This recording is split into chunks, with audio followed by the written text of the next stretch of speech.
Hello, everyone. I am Ben Johnson, and this is the Perpetual Chess Podcast. Perpetual Chess is a weekly chess interview show where we talk with accomplished chess players, authors, and personalities about their lives, their careers, and how to improve at chess.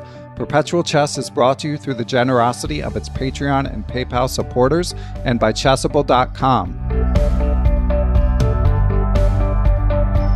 Hello, everyone, and welcome back to Perpetual Chess. We are back with another popular return guest.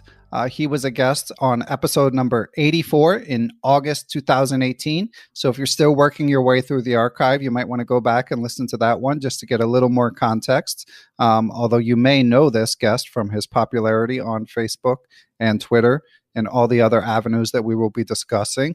By day, he works in shipping logistics, and by night and weekend, he is one of the most prolific authors in the chess world. He is also a newly titled Chess Life columnist, and he is out with a new book called Marvelous Modern Miniatures and a new course from our friends at Chessable, along with I am Christof Sielecki, Chess Explained. They have collaborated on Lifetime Repertoires 1C4/1 Knight F3, which the last time we had Carsten on, we discussed the full English opening. So he's diving even deeper into the English opening, as we will discuss, which was one of the things we discussed in the prior interview. The other primary topics of the prior interview were, of course, Carsten's background and a little bit about the publishing industry, the chess publishing industry, which we will also be discussing today. So with all that out of the way, let's bring in the man himself, FM Carsten Hansen. What is new? How are you?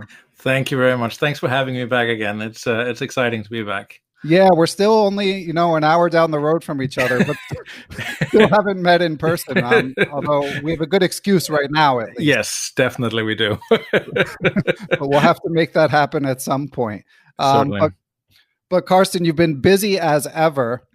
But I thought it might be fun to sort of begin by talking about your chess game, because I know you're super busy again, have a job outside of chess, and then you're pumping out these courses. Now you have the Chess Life column, but you did manage to play in the European Online Championship a few months back and had a few good results in there. And like a lot of sort of, people who do a lot of work in chess, sometimes it could be hard to find the playing time. So I was curious how that came about and what's going on with your game generally.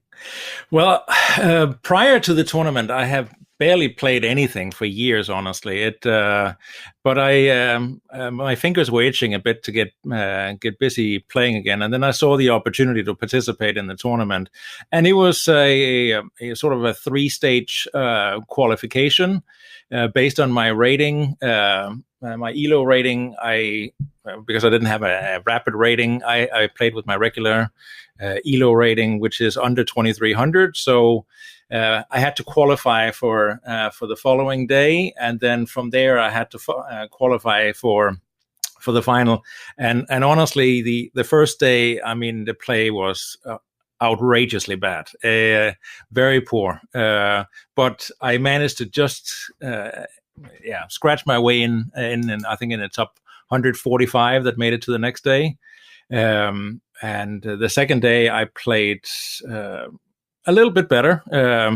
In my very first game, I lost miserably. Then I very narrowly lost to a 2700 rated grandmaster. And then after that, things started just coming together. I beat enough players to qualify for the third day, which is where all the big boys were coming in to participate, all the super strong grandmasters. I scored 4 out of 9, I think it was. And I beat 3 grandmasters and an international master. So that's awesome. Congratulations. Thank you. So I mean, it was a fascinating tournament just to be part of, and then play against some of these super strong players is always a lot of fun. And also highlighted my problems in my opening repertoire very well, because they are very good at finding their way through to those places that you don't really want to talk about. Yeah, it's like water when you have a leak. The water will go to wherever it can. Exactly. Yes. I know that feeling all too well. But that's pretty impressive. And you're what, 49, Carsten? Is that right? Yes. Yeah, so not bad for a 49-year-old man. I know you're No, playing a lot of exactly. young bucks. Exactly, and also being way out of practice. I mean, that was fun to be part of. And I mean, again, I mean, it was just a warm-up tournament, so to speak, for hopefully many more events in the future. I mean, I played another event, I think the qualifier for the Speed Chess Championship, where, yeah, I mean, I had some good games. I should have beaten Luke Van Vely, but he escaped with a draw, and I beat Stripunski, who played for the U.S. Championship. I think a playoff against Nakamura some years back. So I mean, there were some good games, but there was also some truly horrible ones in between. So there's some really high highs, and then there's some really low lows in between. So, but there's some promise at least. Yeah, it's pretty impressive as far as I'm concerned. GM Stripunski, of course, being another New Jersey resident who exactly. I don't know if you ever see him around, but so how do you what's the next step after a tournament like that? I mean, I'm imagining as a sort of working chess author, maybe you're not studying per se, but kind of a lot of what you do is like increasing your chess knowledge.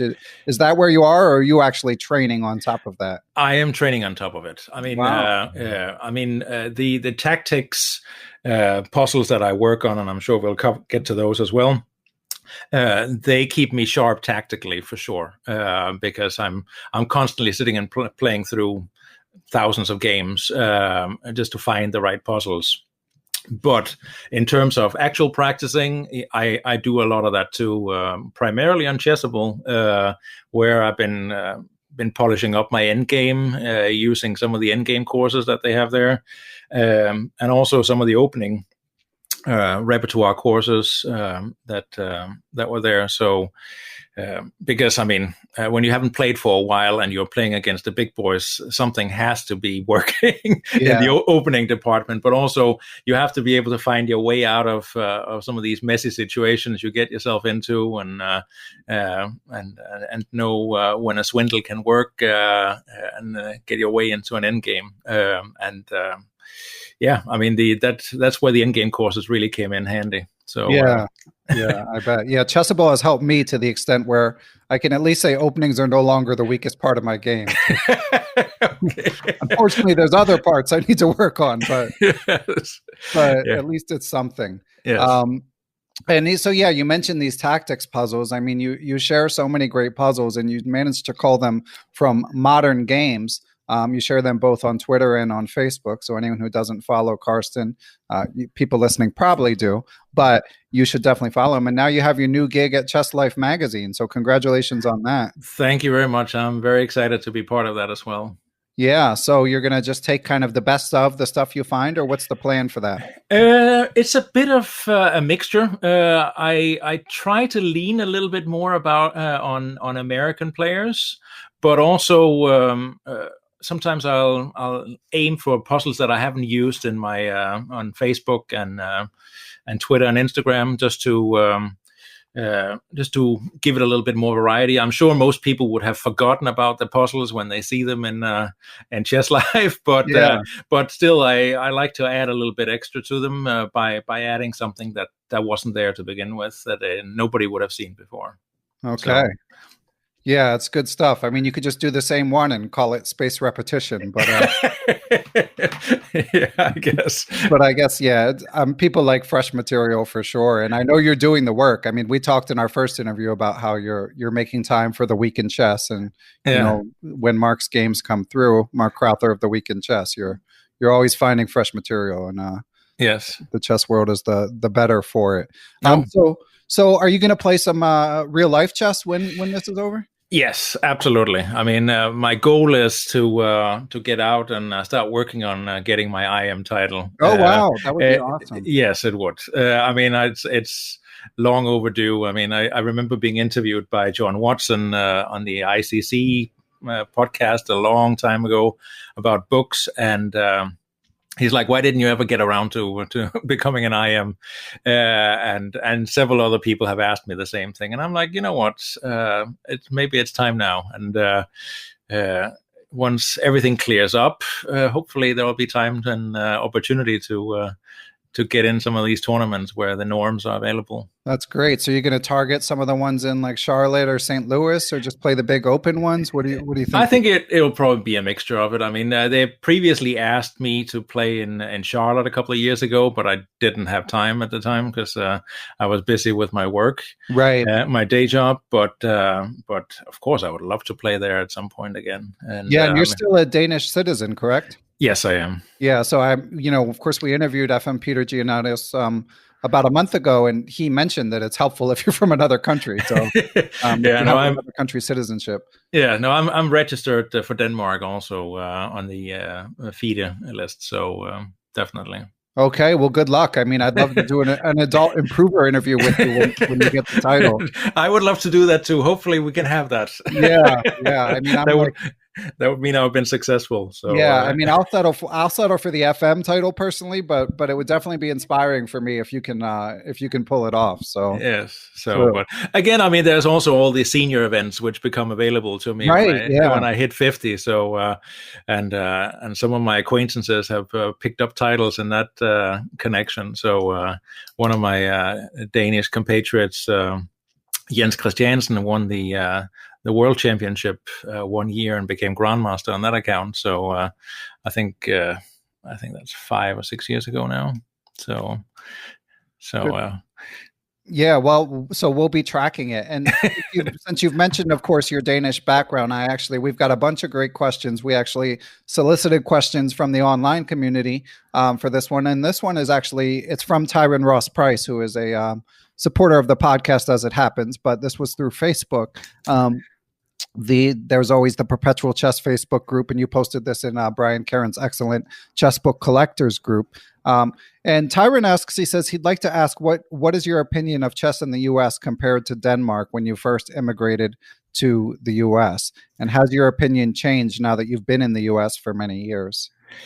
It's a bit different. I mean, the opens are absolutely enormous over here, and I mean the team tournaments. You can't really compare those with anything else I've ever seen in the rest of the world. Like the amateur team tournaments, I find them wildly fascinating. That so many people are showing up to play for no money, basically, and that's completely unheard of in the rest of the world, basically.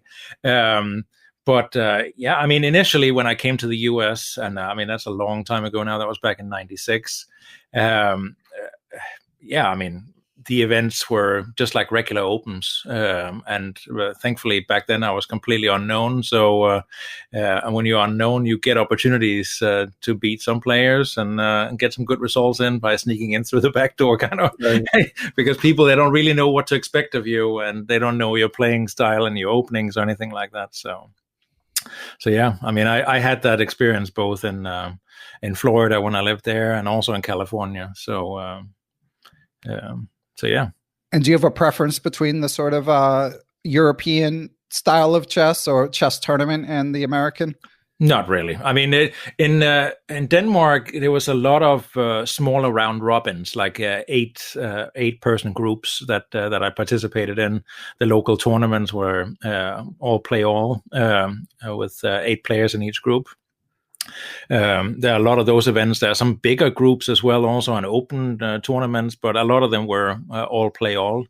And of course, I've never seen one of those over here aside from the title giving tournaments. So yeah, I mean, I don't really have any preference. It's because, I mean, if you had a rough game, it's good sometimes just to get a weaker opponent so you can recover a little bit before you have to battle the big boys again. Whereas in a round robin, I mean, you can have had a miserable game, and then the next day you're playing the tournament leader. Yeah. And then the day after that, you're getting another bastard that's gonna knock you down if he or she has the opportunity. So yeah, now I both have their advantages for sure, but But I like open tournaments. I think they have a special atmosphere to them. So sometimes you're lucky with who you're playing against, and other times you're just up against every single one that has a title and a high rating, and you just have to find your way through them. That's how you get stronger as well, though. Yeah. You can't really get better at chess just avoiding the tough competition. No, exactly. Yeah. And for listeners not familiar, the U.S. amateurs that Carsten referenced a few minutes back, that's a big team tournament put on by U.S. Chess. Normally, of course, it's done in person, and they do 4 regionally throughout the United States. And it's a super fun tournament, one of the only ones that doesn't cost much money. I mean, you're probably going to need to spring for a hotel, but the entry fee is quite small, and fun team spirit. Shocking number of chess players crowded into a hotel, and it's in contrast to most of the other tournaments Carsten's alluding to in the U.S., where there's a big financial incentive. So it's funny that there's the dichotomy, whereas I think normally American tournaments might be a little more money oriented, but then with the amateur ones, the amateur team tournaments, they're the least money oriented. Exactly. Yeah, I mean, to have over 1,000 players, sometimes as many as 1,200 players playing for no prizes at all, except chess clocks and like random prizes in the middle between the rounds. I mean, I think it has a very special charm, and the one in New Jersey is one that's near and dear to my heart. So it's good fun. And this one will be the 2021 one will be done online, of course. Yeah, exactly. Okay, so Carsten, I've got a chess improvement question for you, but first let's take a break and hear from our sponsors, Aim Chess. This episode is brought to you in part by aimchess.com, a new sponsor with a great new product that collects all your games from Lichess and chess.com and gives you reports of what you need to work on. They even have a new free 2020 recap report that gives you an overview of your chess highlights for the year. So it's pretty fun stuff. They have a free version as well as a subscription one. So you should go check out the site, see if you like it, and then if you decide to subscribe, be sure to use the promo code CHESS30. Capitalization does not matter, and that will show them that you came from Perpetual Chess and you liked what you saw. Okay, back to the interview. Check out aimchess.com. Okay, so Carsten, we've got a question. This one is from the chess Twitter community. This one is from Michael Buffkin, and he just gets straight to the point and says, how do I break 2100 on the chess.com tactics trainer? Yeah, that's a good question, honestly. I mean, I would have to say you have to keep practicing, and you have to keep practicing a lot. But also, what I have found with the tactics trainers online is that you're just being offered a solution afterwards when you missed your opportunities, especially in the puzzle rush and so forth, and that is not very helpful for improving your chess overall. So if you take time to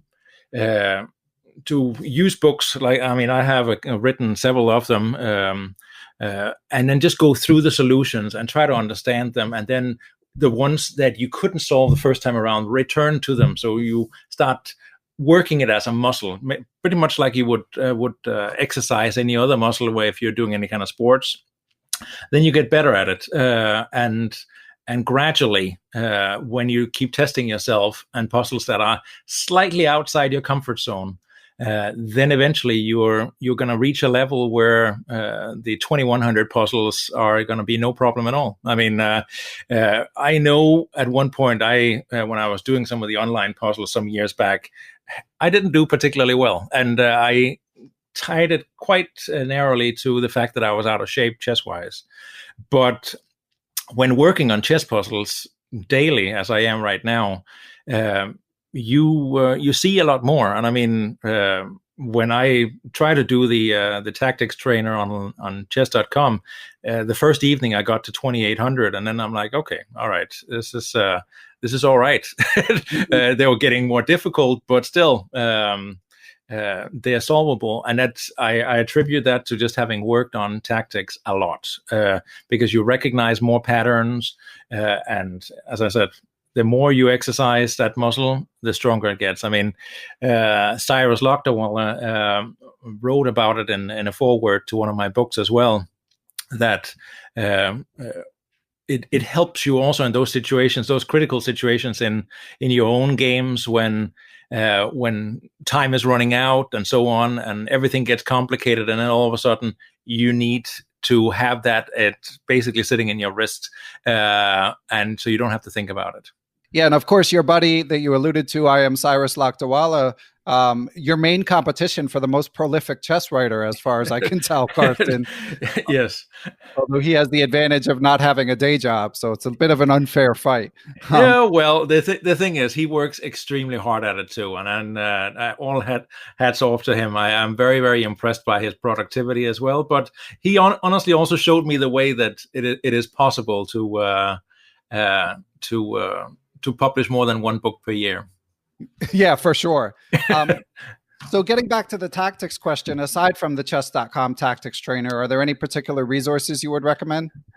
Yeah, and I mean, of course, I would start with my own books, but they're not, I mean, in all fairness, my books are not for everybody. The chess tactics for improvers will definitely cater to the greater group of chess players, and whereas the ones that are just daily chess training, chess tactics, those are the puzzles that are, I would call the brown puzzles online.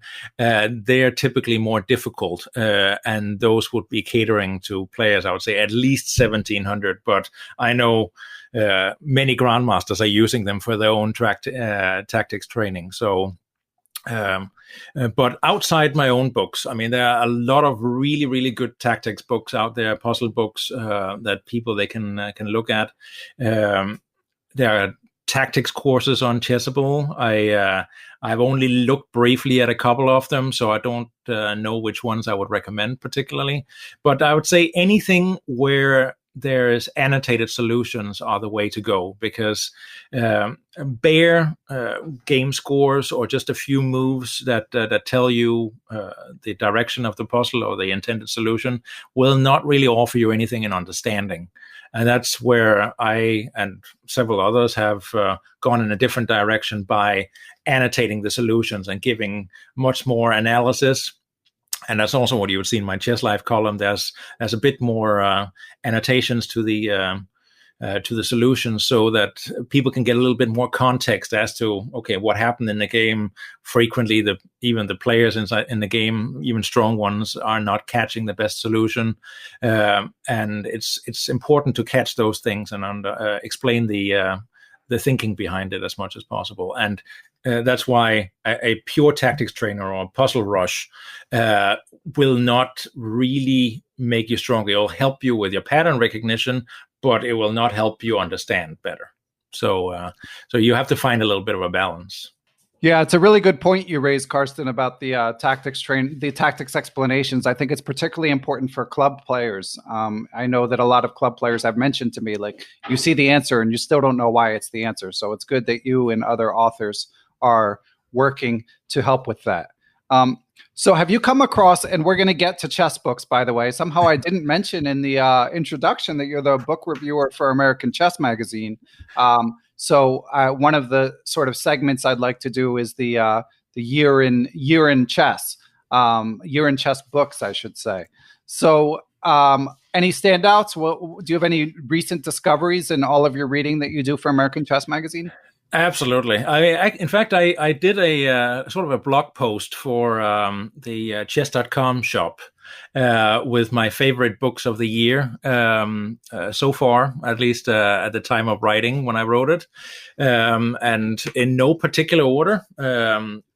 I chose 10 books, but there's a couple of more books that have come since that I would have loved to have added to the list. The first one is the 50th anniversary edition of the Match of the Century of the USSR versus the World. That was published by Chess Informant. Mm-hmm. It was a hardcover edition where chess historian Douglas Griffin had been in and locating annotations from all the players. So all the games are annotated by the players. I mean, the original edition was by Petrosian and Matanovich, but the new edition is just a stunning book, and the annotations and the pictures are just fantastic. So highly recommend that one. The second book is Rewire Your Chess Brain by Cyrus. Lakdawala. That was a bit of a surprise to me. I mean, he did write that he was going to, or he did tell in his Facebook group that he was going to write this book here, and I was very excited about it. He actually got me into working on studies and problems. I'm still not hooked on the problems. They largely make no sense to me, but because of the pieces just being organized in a random fashion, and at least apparently random fashion. So these are the mate in 2s and mate in 3s that you're not as big a fan of? Yeah, I mean, the problems were like mate in 2s or self-mates and retro analysis and all that stuff there. They can be fun. Some people are telling me, including Cyrus, that they are very beneficial. I am not keen on the problems, but studies have definitely opened my eyes to better endgame play, and also like the resources and just working with a few pieces and so on. And that, I find it very fascinating. The book is very well written. Also, I mean, he goes through all the benefits of how solving puzzles and problems can help your chess, but also he go in the puzzles, the problems and the studies that he illustrate the book with. He also go about explaining how he tries to solve the puzzles, which is very educational in itself. So that I found very, very helpful, and I think anybody should be picking up a copy of that book. The best autobiography of the year was, in my opinion, My Chess World by David Navarra, the Czech grandmaster. It's an absolutely massive book. He's only 35 years old, and the book is 600 pages long. Yeah. And the games are incredibly well annotated. They're not just his wins. There are losses, some very painful losses in between, of course, because he's a very, very strong grandmaster, rated over 2,700. The games are against the best players in the world, Magnus, Levon Aronian, and Grishchuk, and so forth. So, I mean, it's very fascinating games, but also he just talks about his own experiences in tournaments and so on. So, fantastic book, honestly. It highly recommended as well. The fourth book on my list there was Petrosian Year by Year. It's published by Elgin Ruby, written by Tibor Karoli and Tigran Giosalian, I think his name is. It's volume 1. It covers the period up to the World Championship in 1963. So from 1942 to 1962. And Petrosian is one of my favorite players. I've always found him very, very interesting. And especially his play up to the World Championship match against Spassky in 63. So sorry, against Botvinnik in 63 was that's when he was at his strongest and played the most interesting chess. And anybody that should study his games, that this is the book to pick up. So highly recommend them. Then probably my favorite book of the year is The Complete Chess Swindler by David Smearton. It is such a fun book to read. It's I mean, it's an education in being resourceful at the chessboard. And if anybody has read Chess for Tigers, this is sort of the advanced course on that one. The Chess for Tigers, they had Simon Webb wrote a chapter on why he never loses in chess, and of course he does. But it gave you a lot of ideas as to how to fight better, and also sometimes fight a little dirty. But the Complete Chess Swindler has really gone above and beyond in defining what is a swindle, the psychology behind it, what you need to have in your toolbox to be successful at swindles, what your key skills should be, and then how they work. I mean, that is, it's a fun book, and it is truly phenomenal. It's very well written. So, I mean, the fact that it won the English Chess Federation's Book of the Year award, I think nobody should have anything against that. It's a really great book. Of course, for more advanced players, the decision-making books by Gelfand, the technical decision-making came out this year. Phenomenal book, but definitely not for everybody. But for stronger players, there's a ton to be learned from Gelfand. I mean, he's been working with Jacob Agard on these books here, and the material in them is just outrageously good. So I think they also released heavy piece endings. Haven't seen that one, so I can't really talk about that one. But the technical decision making is a phenomenal book. Then Timman's Triumphs, his 100 Best Games is also a fantastic read. It's very different from the Navarra book in terms of the stories surrounding the games and his own thoughts. But of course, I mean, Timman was a world elite chess player for decades, and he has played against everybody. And the stories he's telling and the games that he's presenting are just fantastic. So definitely somebody should be picking that one up too. I can highly recommend it. While we are at biographies, the volume 2 on the Emanuel Lasker, I think that's a pretty expensive book, written by or edited by Michael Nägeli, Reitis Bierig, and Richard Forster. It's fantastic. It's also, I mean, it's very much Lasker, and in terms of everything else, like his own board game that I think resembles draughts, and there's stuff with his contributions to Go and Bridge and so on. So it may not appeal to everybody, but still a phenomenal book. I mean, the chess part of it was written by Marin, the Romanian Grandmaster, and John Donaldson. So that's highly recommended. And now we are in Donaldson.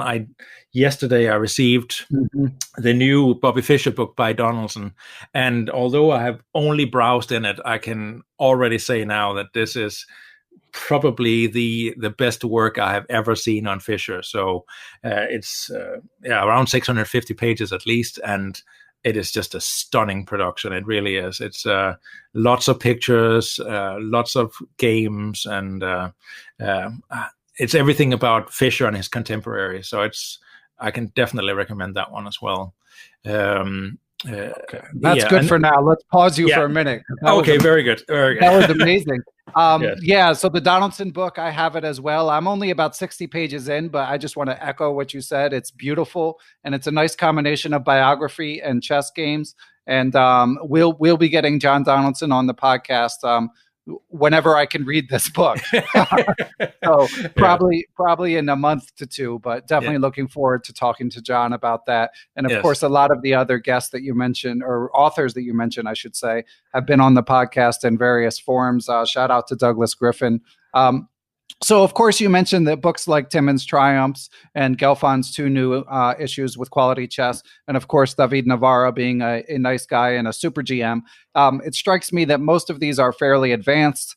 When we had Cyrus Lakdawala on the show about 2 months ago, he suggested someone of any level can benefit from Rewire Your Chess Brain. I love you, Cyrus, but I'm a little skeptical. I think maybe 1600 on up if you actually want to get any right. You still might learn from it either way. So. So this is all leading up to the question, Carsten, if there's anything that struck your fancy that you feel could be quite useful for club players this year. That's a good question.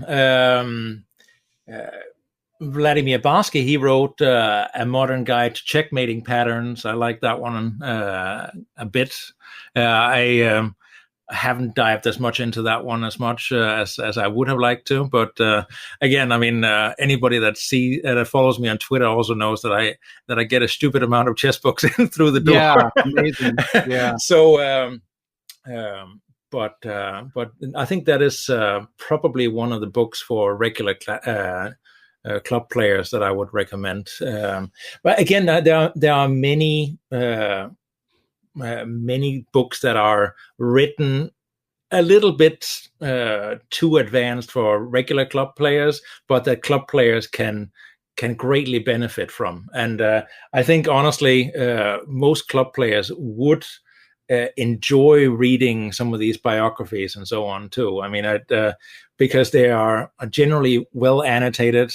If there's a good balance between annotations and variations, and I think Timman does a particularly good job at that.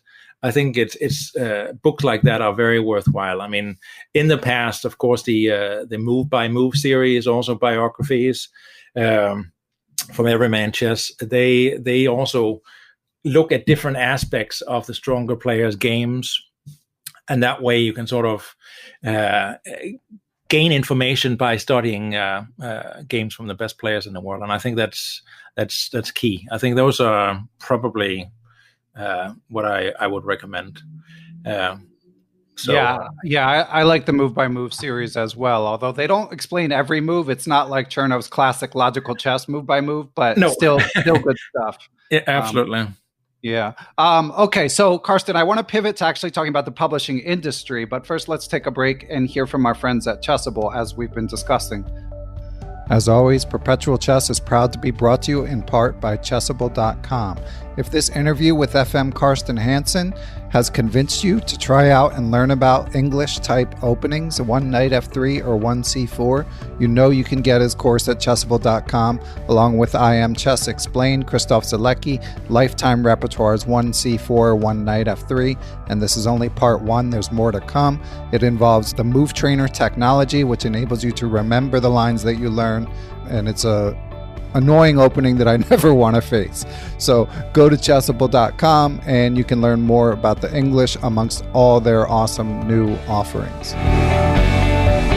Okay, so Carsten, we are back, and I wanted to talk about the chess book publishing industry because even though you're primarily an author, I know you've also done some self-publishing. So when we reached out on social media, we got a couple questions, and again, I would direct listeners to our first interview for even more info about different publishers and how the process of getting a book published might work. But first of all, from friend of the pod and Chessable author Camille Plichta, he seems to be hatching something because he's got a lot of questions about self-publishing.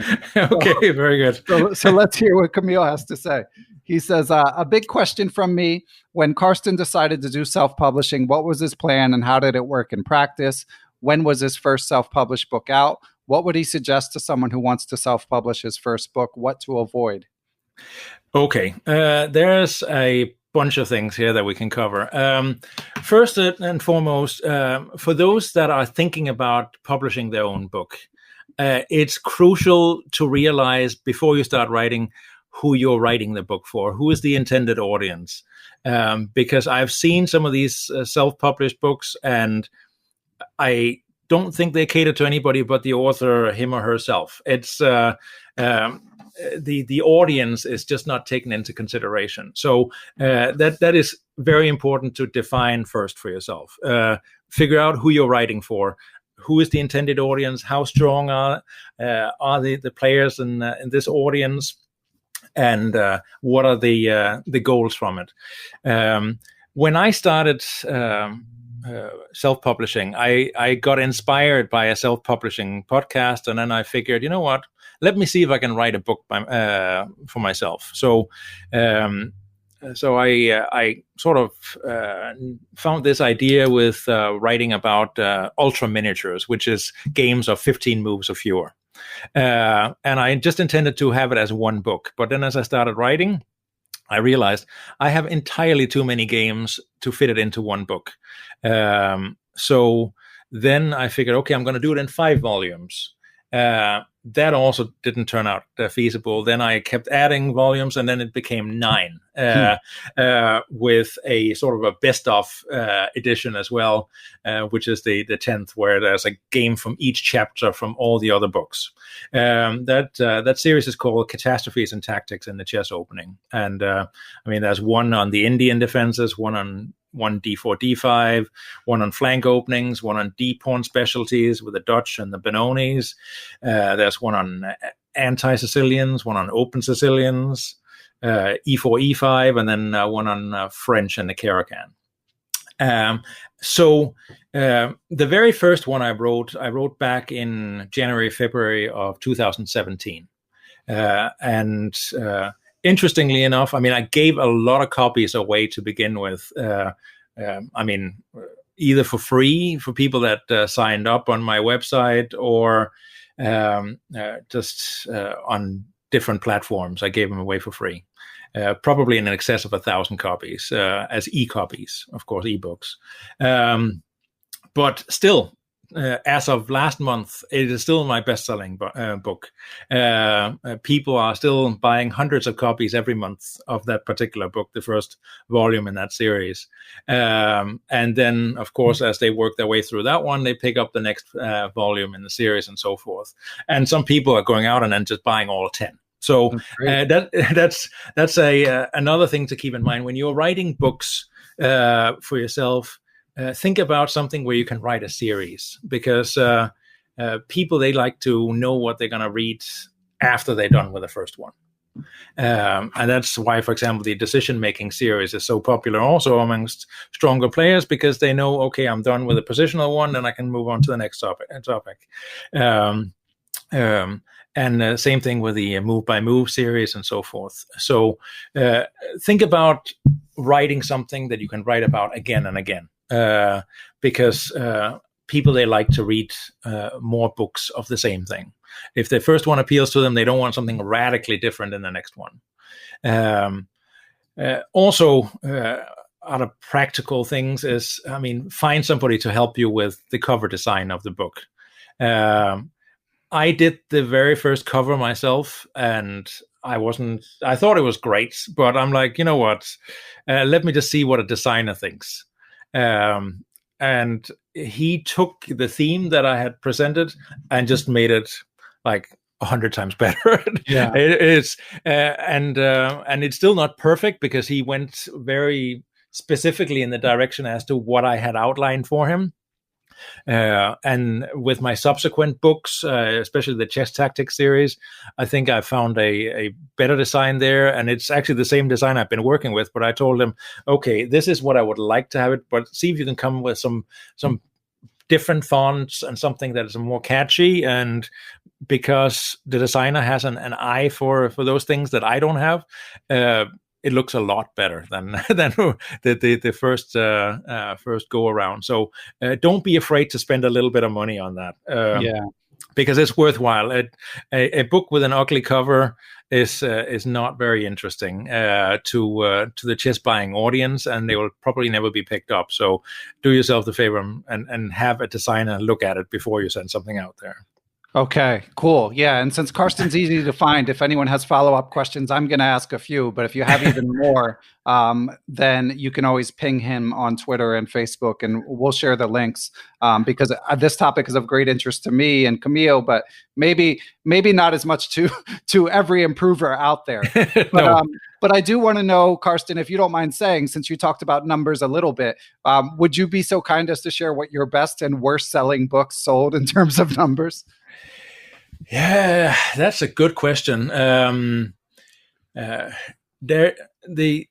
book that my cheapest book, I would say that is the one, the best of sort of for my catastrophes and tactics series. Is also my best selling one, and that has sold, I think, in excess of 6,000 copies. Okay. That being said, from a traditional publisher, the book that I wrote on the C4 E5 English for Gambit Publications about 20 years ago, that sold about, I think, 4,500 copies. The first book in my series here, Catastrophes and Tactics, has probably, it's pretty close to 4,000 copies I've sold so far. And I mean, last month alone, it sold more than 300 copies. So I mean, but that's part of the boosts behind the Queen's Gambit. Queen's Gambit bump, yeah. Exactly, where book sales just went bananas. But it sold steadily ever since I published it back in 2017. The worst selling book that I have is, That's a good question. You never sold negative copies. You never sold, right?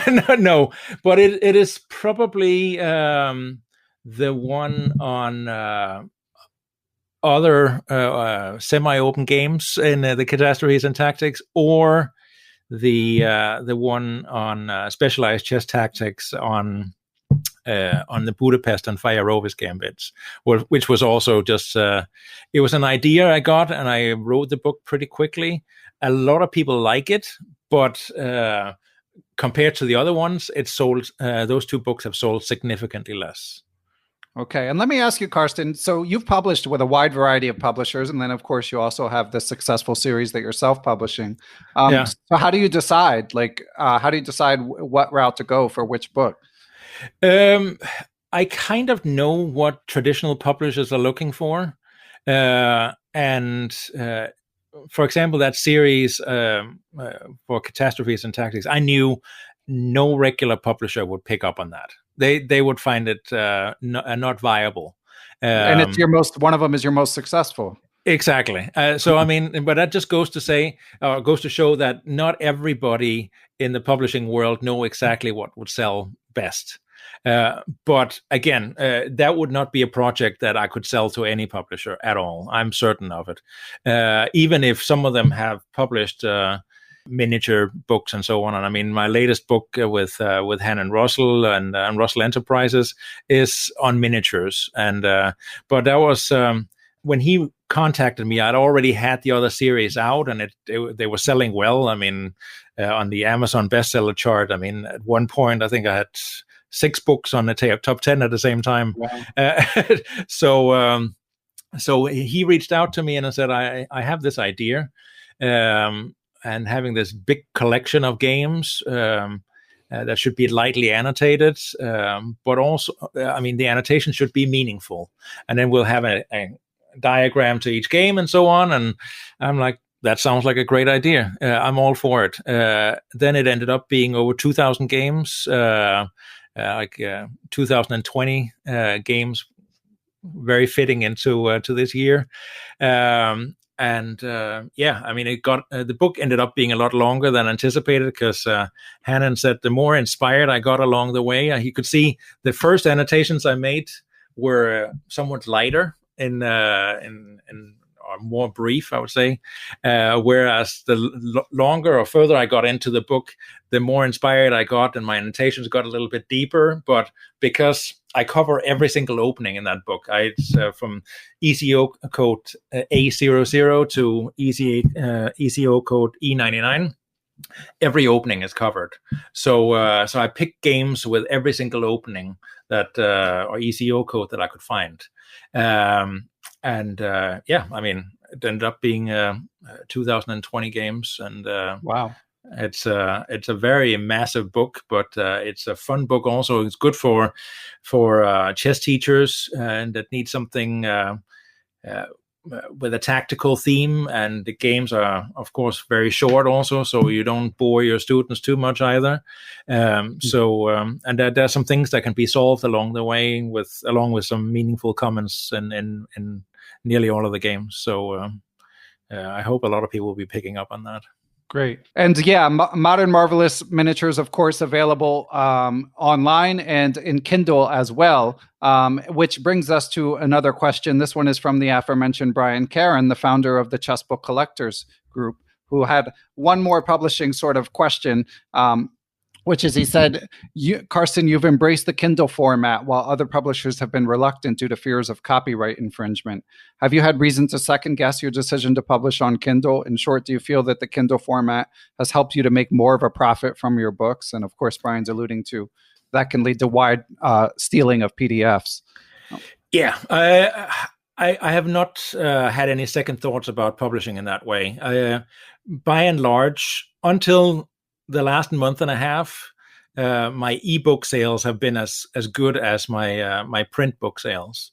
But in the last month, I think in the Queen's Gambit boost, I think 88% of my books have been sold as printed format compared to Kindle. So I think that's I've been perfectly happy with that. But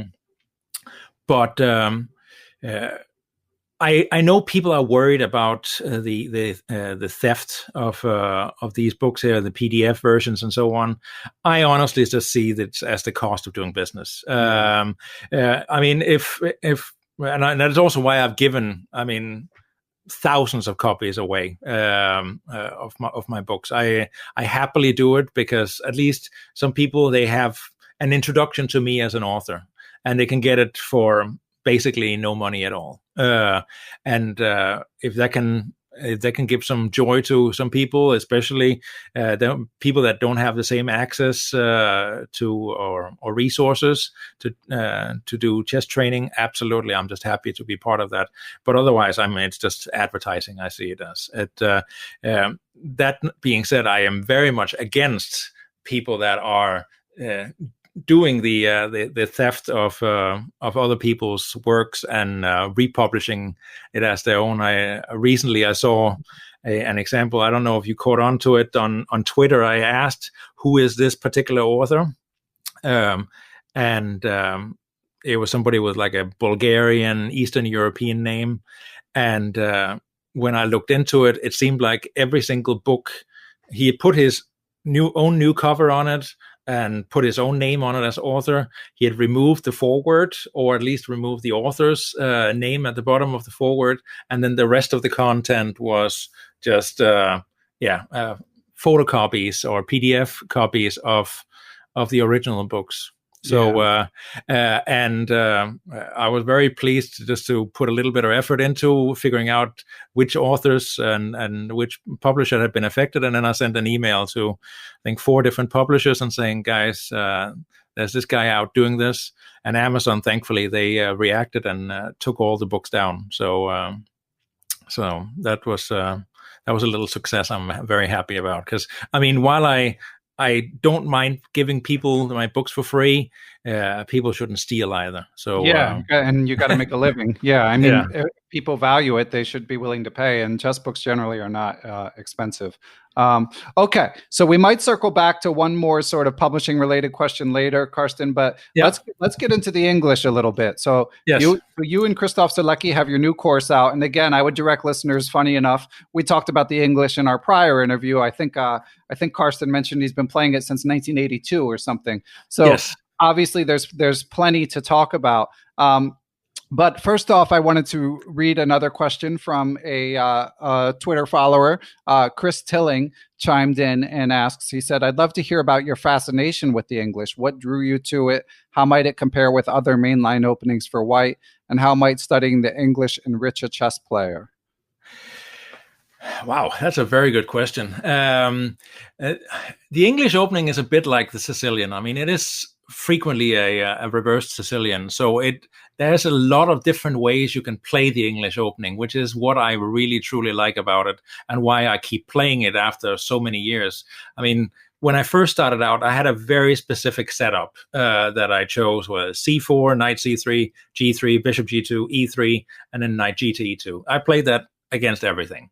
That is not the best setup against everything, I should say, but it worked for me to begin with.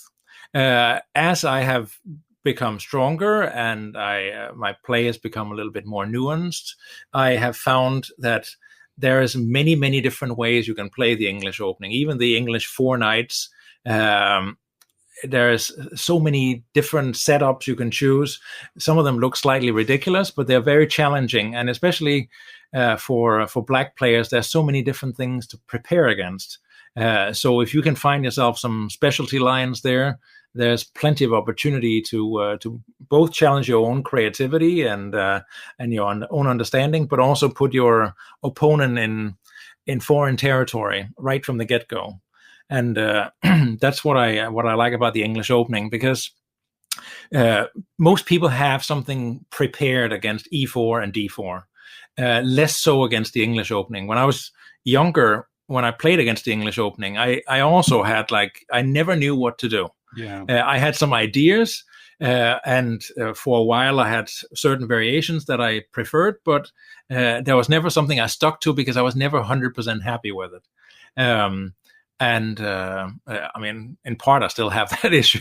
Yeah, I play so many different lines against the English opening, also because white can try to move order you in so many ways, and that's part of what that English course is about. Also, I mean, you can start with knight f3, which is very flexible, or you can play c4, and while it could lead in one direction and lead into something that looks like a stale symmetrical or pure symmetrical English, white has ways to all of a sudden take a sharp turn, and the game, the nature of the game will be completely different. And that's what I like about the English opening. You are very unlikely to run into some super sharp preparation, because you are typically the one that's steering the direction of the game. Of course, black has something to say about the specific variation you're going to be playing, but you can really you can do a lot to choose for yourself. And again, the preparation is rarely as deep against c4 as it is in any of the other openings. So yeah, and I did pick up the course. I've always been an e4 player, so I was first checking it out from black perspective. And yeah, the depth of the information you and Christof share is super impressive. And it's funny that you mentioned the transpositional issue, because I always played similar to what you're describing. I always played the reverse Sicilian against the English, and I had some idea, but definitely didn't study it as much as I would facing d4 or e4. And I've just had some terrible games over the years where they go knight f3 on the first move, and I end up in some sort of symmetrical English, and it doesn't go well. No. So I'm curious, you've got your finger on the pulse of the English opening, and I know that this project is only volume 1 for Chessable. So is there a line that you've seen that you would recommend specifically to players with black? I mean, obviously, someone who's playing it with white is going to need to buy the course and do the work to learn what they're going to play. But is what were you impressed with that black can do against the English? There's nothing black can do against it. Yeah, no, honestly, the thing is, the lines that we have chosen to work on were not necessarily lines that I would have picked first for myself either. But they are very challenging for black to face. I mean, there are many variations that lead to something close to equality. But I mean, you have to run into stuff like that. I mean, you can't just say that c4 is going to win or give you an advantage. So, I mean, like, for example, if black chooses a semi-Slav setup, he or she is going to get very close to equality. But the person with the black pieces are then going to be faced with an English setup against the semi-Slav, and try to direct their own game in the direction of the best lines. And while white is super prepared against it, black is much less so. Because typically when you're playing the Slav or the semi-Slav and all these super exciting variations, you have focused on the main lines and in some part on some of the side lines. But we are very, very specific, and we have tried to find choices that are not necessarily the main variations, but some that are able to challenge black. And you're going to see that in part 2 as well, where I know that I looked at lines that I have never seriously studied before, and I was very much surprised by how difficult it is for black to equalize. In part because black needs to really know his or her theory to find the right moves, but also there are so many ways that they can go wrong just by not knowing the right move order. So no, I've been very happy to be part of the project here, and Christof is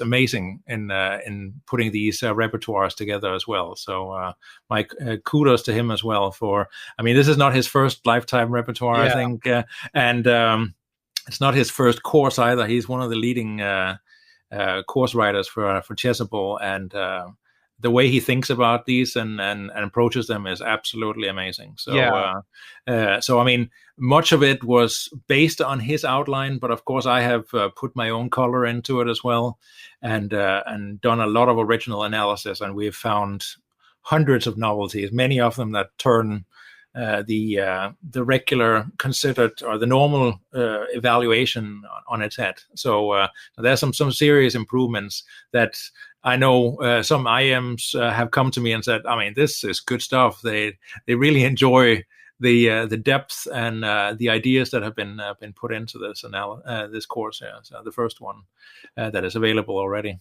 Yeah. I mean, obviously, caveat, I'm friendly with Christof. He's been on the show, but yeah.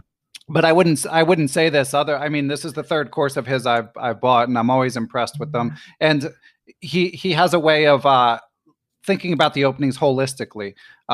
So you're not just everything doesn't feel so separate. You kind of have sort of a through line where you're playing sort of a certain system against a certain line. Like I saw E3 against the reverse Sicilian, which because it's in the course, I'm now going to have to bone up on as black. So thanks a lot, Christof. So one more question relating to this course from another Twitter question. This one's from Eric Jensen, and I think it's a good question.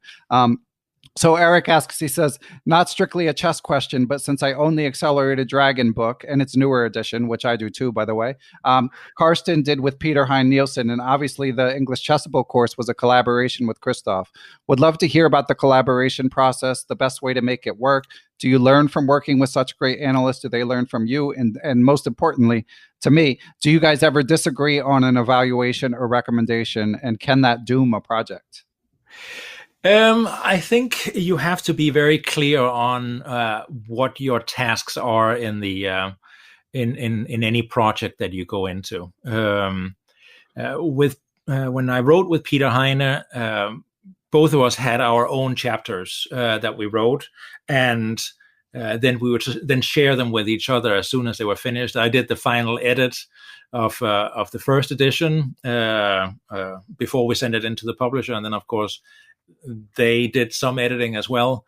Then for the when we did the new edition, we also had a very clear definition as to what both of us wanted to accomplish with the new one, where Peter added some perspective on the development in the opening as such. And I mean, with him being the coach of Magnus Carlsen and so on, of course, his word weighs a lot more now than it did originally when he was just a 2500 grandmaster. And then I added some games as well, and then I added the entire chapter on all of Bent Larsen's games with the Accelerated Dragon, and added some light annotations to all of those. So I think for a project to work well, you need to know what your general tasks are, but you also have to be very clear on what you're trying to accomplish together. Basically, like if you're writing a book on your own, you have to say, all right, this is what we want to accomplish. This is what it has to look like, because then the chances of us becoming running into problems later on is much less than it otherwise would have been. Peter and I were very clear on it, what our tasks were and which chapters we preferred as well. Christof and I, we also split the chapters up immediately, what suited him best and what he had experience in. He has focused on, and the stuff that I had more experience in, I have been focusing on. So yeah, I mean, but of course there are times when you have a project of this of either size, for that matter, where you run into a problem in a particular variation, and then that's when it's good to touch base on how would you solve this problem here? What do you think about this solution here that I presented to this? Particularly when it's a repertoire, you have to have it consistent so that you don't go in the wrong direction and therefore ruin something that was perhaps supposed to transpose to it that the other person has been covering. So you can't take too many liberties when it's like that. But whereas the project with Peter was very different because it was separate chapters. There's not that much overlap, and because I did the final edit in each case, the loose ends were being tied together in that way. So, but I mean, you have to sort of have the same way of thinking what you want to accomplish, because otherwise I can easily see a project going to shit. Pardon my French. Yeah, that makes sense. And of course, I've talked with Christof and Jan Gustafsson and many others about how engines are changing things. Has that changed your work much? Oh, yeah, absolutely, absolutely. It has helped me see opportunities in certain positions as well. And I know there was a discussion on Facebook. I don't remember which group it was in, but where how statistics are playing in to how you evaluate a position, like an overall statistic, whether that plays into whether you recommend it for a student or whether you would use it yourself. And I think engines are very, very helpful for a huge part. I mean, especially when you're talking club players and not super strong masters. Statistics can be very helpful because you can see whether a position is difficult to play for one side or another. I mean, when I wrote my English book, there was a particular variation where the engines just called everything equal, and it was and writing chapters where every variation ends in equal play. It's deeply frustrating because it's not very exciting, not for you as a writer, but definitely not for the reader as well. But when you can add some context to the overall understanding and saying, okay, this position is difficult to play for one side, it may say equal, but Black needs to, for example, play very, very precisely for a certain number of moves in order to accomplish this equality. Or White's position is easier to play. It's easier to come up with moves than it is for Black. Then it's a completely different scenario. I mean, the engine can say 0-0-0 all at once. Right. If White has an easier time playing the position than Black, sometimes you'll see the statistics showing that 70% is in White's favor in that type of position, just because White can make a lot more moves and he has a lot more freedom to make small mistakes, whereas Black has to be ultra precise in order for his position not to collapse instantly. Yeah. So engines are very helpful. It helps also direct the research into new areas, and I think particularly the new Stockfish 12 engine that has become freely available has opened my eyes in a lot of variations where I just found them fairly stale. And actually, it has helped me more than Lila Zero, because some of these cloud engines they analyze entirely too deep, and then it's just everything is 0-0-0. Uh-huh. Whereas Stockfish seems to have a more a positional evaluation that somewhat resembles my own. Just, of course, it sees a lot further than I do, and therefore also helps me explore the places where I want to take my game. And this is the regular Stockfish 12, not the NNUE neural network one? Yes, okay. Exactly. So many, it's hard to keep track. Exactly. Okay, well, great stuff, Carsten. I think I just have one more online community question for you. Okay. So this one is circling back to Brian Karen. Brian, of course, been immersed in the chess world for a long time. So he had a question, since he used to write for Chess Cafe, which is, he said it used to be the go-to spot for chess. And as a columnist, what do you feel led to its near demise? He says near because it's still around but rarely visited. Yeah, I think most of the original authors that were on the platform, they were disenfranchised in one way or another. They left or were forced out.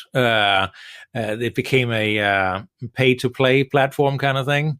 If you wanted access to the good stuff, you had to pay for it. And I think the chess world wasn't 100% eager to do that at that point, especially because it had a long history of just delivering excellent contents for free. Right. And then the book sales, the USCF book sales, that was handled by Mark Donlan at the time, it was handled by Heine first. That was supposed to cover sort of the cost. The profit from the book sales was supposed to cover the cost for the authors and so on. That became different when Mark took it over, and I think people, they just gave up on it. I mean, I gave up on it myself too. It's I was replaced at one point also, and I mean, it's sad to see, because I really love being a part of the platform. I think it ran fantastically under Heine. And the authors that wrote for it, I mean, Carsten Müller, Mark Dvoretsky, Tim Harding, Hans Reh, Susan Polgar, Lev Albert. I mean, it was a fantastic thing to be a part of. And I mean, Tony Miles had his column there as well that I absolutely love. The Australian Chris De Pasquale, I think his name is, had a hilarious column. I hope sometime that those columns will be published in book format, because they were truly fantastic. So, but yeah, it's. I think the chess world wasn't quite ready to be paying for articles in that fashion when they had been accustomed to getting everything for free. Yeah, I mean, even now with the chess business world, of course, doing better than it was in those days, paywalls can still be a tough nut to crack, especially if it's just for written word. Exactly. Yeah. Cool. Well, Carsten, we've covered a lot of topics. I mean, you're such a, you know so much about the chess, the game, and chess, the industry. So it's always a privilege to talk to you. Are there any topics that you're regretting that I didn't bring up before we let you out of here? No, I am just happy to be part of it. I think you're doing a fantastic service to the chess community here with your podcast here, and I'm just happy to be part of it.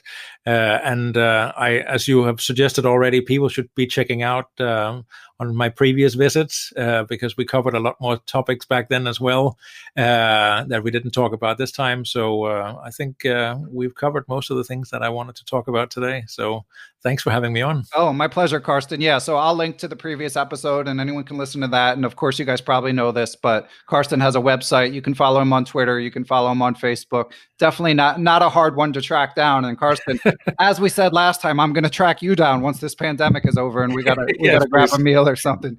Yes, definitely. I'm all for it. Okay. So thanks again, Carsten. Take care. Thank you. And you too. Thanks, as always, to my producer, Matthew Passy, and to everyone who helps spread the word about the show, telling your friends, writing positive reviews on podcast platforms. All of that stuff helps. You can follow me on Twitter. I'm at BennyFisher1. Join the Perpetual Chess Facebook group. You can find the link on the website, and we are back in action on Instagram at Perpetual Chess, sharing a weekly clip from the podcast. So follow us over there as well. But of course, the main purpose of these credits is to thank everyone who makes the show possible by their financial support. Without you all, Perpetual Chess would have ceased to exist a long time ago, and for that I am forever grateful and work to continually improve and expand the offerings from Perpetual Chess. So without further ado, I would like to give extra special thanks to the following people and entities: Chessable.com, David Lazarus of LazmanChess.com, Quality Chess Books, the Capital City Chess Club, the Abysmal Deaths of Chess blog, Adapta Interactive Web Designs and Services, the Apprentice Twitch channel, Andrew Alharji, Andrew Bach, Aniti Deer, Austin Clough, Benjamin Porteau, Bill Sigler, Kathy Carr, Chad Oliver, the Charlotte Chess Center, the Chess Central's chess blog, chessmood.com, Chris Flanagan, Chris Lott, Dan O'Hanlon, Daniel He, Danny Davidson, David Schreiber, Derek Jones. I am Dimitri Schneider. I am Eric Rosen, Eric Tam, Ewan Richardson, Farhan Thawar, Faraz Sawaf, Gary Foreman, Glenn Downing, Greg Harfst, Greg Shahadi, Gregory Gulick, Guven Manet, James Kennedy, Jeff Martinson, Jens Green, Jeremy Nielsen, John Jernigan, John Rockefeller, John Cromartie, John MacArthur, Kelly Palmer, Kevin O'Callahan, King Selt, Lucio Casada Silva, the law offices of Stuart Katz, Matthew Feeney, Michael Cann, FM Michael Oplin, Mike Zelazny, Mr. Mike Shahadi, the famous Mr. Dodgy, the Nerdnaze Twitch channel, Peter Sodi, the Playmore Chess Academy of the Hampton Chess Club, Reuven Fisher, the Seattle Chess Club, Shane Unger, Stephen Kelty, Stephen Martinez, Thomas Stanix, Thomas Tachenko, Todd Bryan of StrongChess.com, Todd Kennedy, the Vintage Patzers, which is a Chess.com improver group, Wayne Beam, William Hogarth, Aaron Waffler, Ace Viega, Adam Ralph of ChessEngland.com, Adrian Gutierrez, Alex Payhouse, FM, Andre Terakov, Dr. Andrew Perry, Barry Hessian, Bill Juniper, Bill Moran, Brad and Andy Rosen,